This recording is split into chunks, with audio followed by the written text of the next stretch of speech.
The forest was silent, save for the low rumble of distant thunder and the crunch of leaves beneath cautious feet.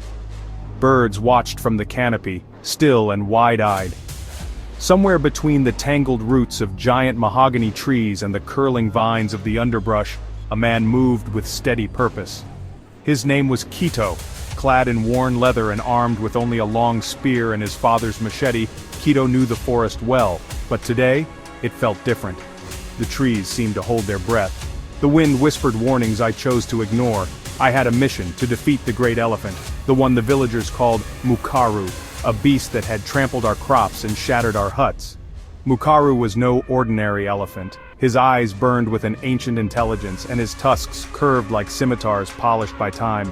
Some said he was cursed, others said he was a spirit, but I didn't believe in spirits. I believed in balance. If the elephant threatened the village, it must be stopped. As the sun reached its peak and spilled golden light through the leaves, I found tracks, huge, deep impressions in the mud. I crouched, touching the still warm prints.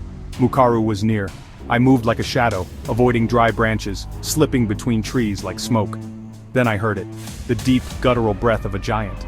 A clearing opened before me, and there stood the elephant. Mukaru was larger than I had imagined, towering, scarred, with ears like tattered sails. He turned his massive head slowly, meeting my eyes with a strange, calm awareness. It was not the look of an animal. It was something older, something that had seen the rise and fall of many things. I stepped forward, planting my spear into the earth. "I don't want to kill you," I said softly, "but I will protect my people." Mukaru trumpeted, the sound echoing like a war horn. He charged. I ran, not away but sideways into the trees where I could be faster. I leapt over roots, ducked under limbs. The elephant followed, crashing through the forest like a living avalanche. Then I turned, leapt onto a rock and hurled my spear. The shaft flew true, striking Mukaru in the shoulder. The elephant staggered but did not fall. He roared, rearing back. I drew my machete, heart pounding, every instinct screaming that this was madness. Mukaru charged again, but this time I didn't run. I stood my ground. At the last moment, I dove to the side, into a deep gully hidden by vines.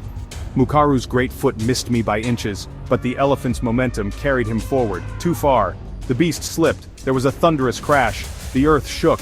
When the dust cleared, Mukaru was on his side, one leg trapped between stone and root.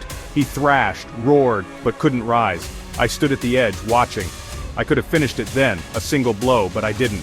I sheathed my machete. "You're not just a beast," I said. "And this is not just a fight." I turned and walked away, leaving the elephant to the forest and the forest to its silence once more.